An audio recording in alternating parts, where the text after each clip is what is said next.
What's going on, guys? Welcome back to the channel. Today we're working on the Vmax finally. So as always, like I say every video, you guys like this stuff, comment, give me some comments down below whether you like this stuff, you don't like this stuff, what you'd like to see. I'm always open for suggestions. If you guys want to see certain things on the channel, let me know. Subscribe, share, all that stuff. There's a link below now where you can buy t-shirts. I got t-shirts made. I have like very few of these sweaters, but if you guys want a sweater, you let me know. Hit me up in the comments or on my Facebook page, Instagram page, and I'll get you a sweater. They're not very expensive. So but anyways, yeah, today Vmax.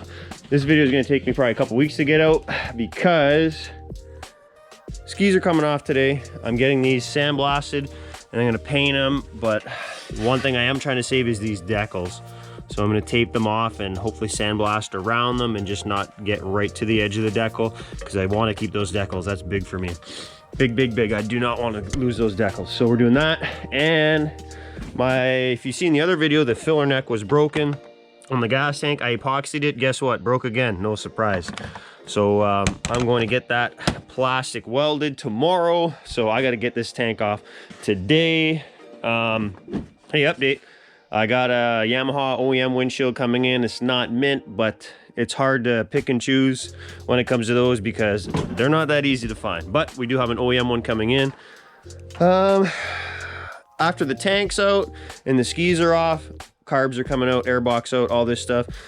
As per typical Yamaha fashion, I've never worked on these, but I've worked on phasers and exciters, and Yamaha just loves to make things really not fun to work on. Hey, look at that, a wrench. Woo! Anyways, so yeah, all that's gonna come out. Carb's gonna be clean. I'll check compression. I never checked it yet, but it feels good. I'm not too concerned with it. I've literally done nothing yet since I got it here. I put a little bit of oil down the cylinders, 2-stroke oil, and just turned the motor over by hand just to get that a little bit of lubrication in the cylinders. I don't know how long it's been sitting. It's been years. The previous owner told me they would start it every few years, but not drive it, just start it every few years, but it looks like it's been maybe more than a few since it's ran, so it's been a while. Yeah, we'll get all that stuff out that we talked about. The rear skid's coming out. I got all new bearings for the idler wheels. And we'll see what else we run into. Like I said, same with the Firecat. You always run into stuff. The more you look, the more you run into stuff. The OEM belt is still on. I think it's probably the original belt. It's a Yamaha belt on it, and it's pretty worn, so we're going to swap the spare one onto it because it looks brand new, actually. I was going to buy a new one, but it's literally brand new, so that's going to happen. Yeah, I guess let's get this thing up on the sled lift. And it's going to be real fun to work on because the Firecat's still apart.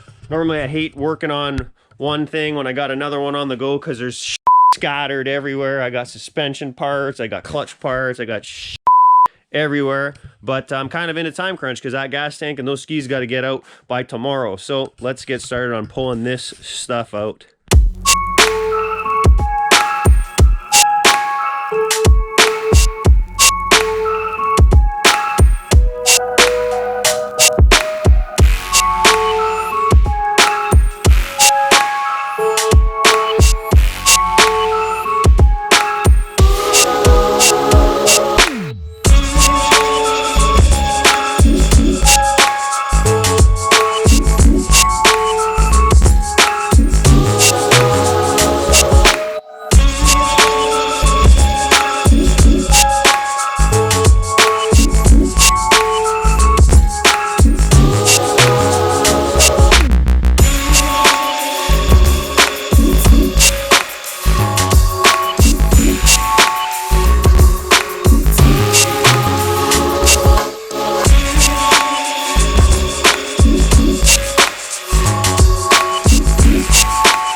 It is a complete jackpot to work on. Classic 80s, 90s Yamaha. Anyways, the tank's out. I didn't end up taking this shroud off. I know a lot of people are going to cry about that. The water gauge seemed to be a real pain in the ass to disconnect, and I didn't want to break it, to be honest. Now, you can argue with me all you want on older stuff like this. I try to remove as little as possible because things break, man. These things are 30 years old. The more you start touching shit, more things break. To get this off, I would have had to pull the steering column off, all these connections, pull the gauges out, the cables out of the gauges, and I am not taking that risk of breaking something that is probably not irreplaceable, but very hard to find. So the tank is out, and yeah, it sucked to get out. Here, check this out. So here's what's going on here, and I guess this apparently is a common thing. So you can see it's just part of the filler neck here. So this cap here is spring loaded, and I don't know why it's common on the Vmaxes, because I think the phasers and even like enticers and stuff like that have the same kind of setup. But when this when this cap is latched, there's a little spring and a catch here. When it is latch closed, there's actually a lot of tension pulling the cap down this way. So I'm assuming that's why they snap the neck, because it's always constantly has tension pulling upwards on it. And maybe it only takes a little bit of shock or something and it breaks. So I don't know. Anyways, send this out. I'm gonna get that plastic welded. You can see my epoxy lasted about, well, it didn't last at all. So that's good. Check out this creepy toy I found in here. Yeah, pretty weird. Anyways, get the rid of that. Yeah, I guess I got a little bit of time here still. Oh, I didn't talk about the skis. Great news on the skis. They're finished. The one on the other side, you won't be able to see, but it's rotted right through. So this side was a little rusty, nothing bad, kind of surface stuff. And the other side was flaking off pretty bad, but I never realized it until I went to remove it.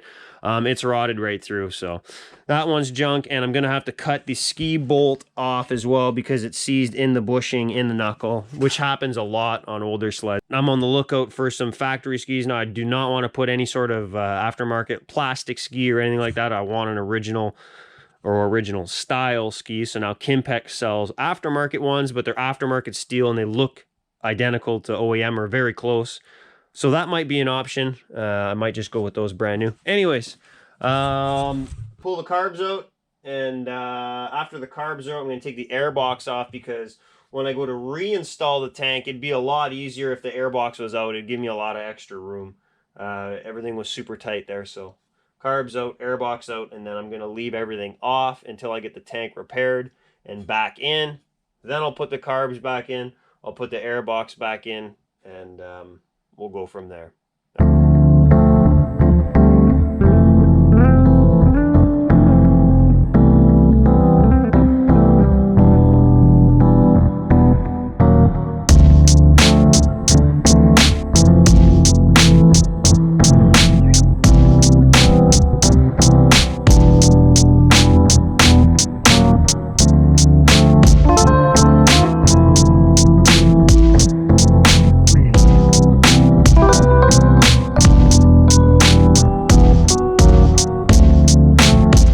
Off, and like I said, Yamaha, what a pain in the ass, but we got them. It also looks like someone must have been playing with this at some point in its life. This oddball shaped clamp that goes around this boot to your air box. This goes to your air box. This end has the carb, is missing. I'm hoping that it's somewhere in the bottom of the sled. If not, I'll try and buy an OEM one. I don't know. You can't use any old regular clamp on that. It's a very oddball shape. I could zip tie it, but I don't like doing that. So hopefully it's in the bottom, under the engine somewhere. I could find it. And here, I just want to show you guys something. This is a perfectly good example. Like, I know everyone gets all excited when they buy a sled. I'm guilty for it too. But, you know, you get the thing, you're all happy for it, and you know, you just want to throw some gas in her and just start pulling on cords. You know, you just want to pull that cord. You just want to, you know, give her, you just want to do this. You want to give her a little juice there. You want to feed her the juice. Well, here's a reason why you should look at stuff before you do it, especially older stuff. But who am I to say? I bought the Firecat 4 years ago, and I've never even looked at the carbs and never took a glance at them, and I just run it. But anyway, do as I say, not as I do. Check these. I kind of ruined it because I already started cleaning them up, but these carbs are filthy. They got chunks of everywhere, and I haven't even pulled the bowls off. So we're going to see how bad it is when I pull the bowls off. So I guess we'll do that. I don't know if I had anything else to show from this. No, just the carb boot.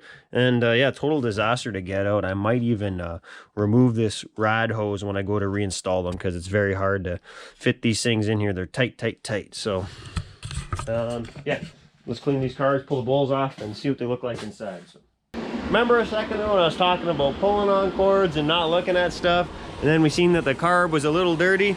Well, I knew we had some trouble here when I could not get the bowl off. I was tapping it and it was, you know, not coming off. Got it off. Check this out. Absolutely disgusting. Look at this. This is all buildup, like, of just garbage. The float stuck wide open. It's a very good thing it did not even attempt to put gas in this thing, because it would have been a no-go. 9,000. Anyways, I'm not going to record it, but I'm going to clean both carbs really good. I guess I'm going to ultrasonic clean them. I wasn't going to bother because they look pretty nice from the outside, but they're bad. So let me clean these things and we'll see you again in a second. Okay, so both carbs are clean. That took a while. She's nighttime now. Came out pretty nice, man. Pretty damn nice, considering that was definitely one of the worst I've seen. Definitely, it's got a weird, I've seen it once before in a Polaris car, but it's got a weird jetting setup where your main jet's got an O-ring on it, which seats in the bowl, and then there's two more jets, like a hex Mikuni and another round Mikuni jet in the bowl. Anyways, whatever. The O-ring on this one is pretty shot, so I can't really put the rest of it together until I get a new one. The one in this carb was fine. I think that's going to be it for now. Honestly, I kind of wanted to get it running on this video, but it's just not going to happen. And I think it might be a couple weeks before I do, just because by the time I source the stuff I need and I find a ski, I don't know if I talked about this already, because that was like hours ago. I've been filming this all day. But the one ski is totally shot on the other side. I couldn't get it out of the spindle either. I'm going to have to cut the bolt and then pound the bushing out, pound the skis off. That's typical. I've seen that on a lot of Indies when I part them out. They bend in the spindle. I feel like I already said all this, but anyways, I don't remember. It was hours ago. Anyways, I need to find either one ski or a pair of skis. Yeah, so we're kind of screwed there. The tank, I already talked about the tank, how it's busted. I actually found another guy in Canada with a tank, and I think I might go that route and buy the tank off him if he has it and he's good with shipping it. I'd always rather, you know, another tank than a plastic welded one. Worst case, if it doesn't work, I'll plastic weld it. I don't care. That's fine. Or I'll get it plastic welded, but for now I'd prefer to get an actual new tank that's not busted. So that's it for now. Stay tuned. Like I said, more to come on this. It might be a couple weeks, just because I think the Firecat stuff, the parts might be in this week or next, and that'll probably all be going back together, so I can at least get one sled, you know, back in one piece instead of having everything I own scattered about the whole garage. So yeah, that's it for now. Thanks for watching, guys. Stay tuned. Comment, like, share, subscribe, all that good stuff. And take care. Comb your hair, bud. Hey! Subscribe to the channel.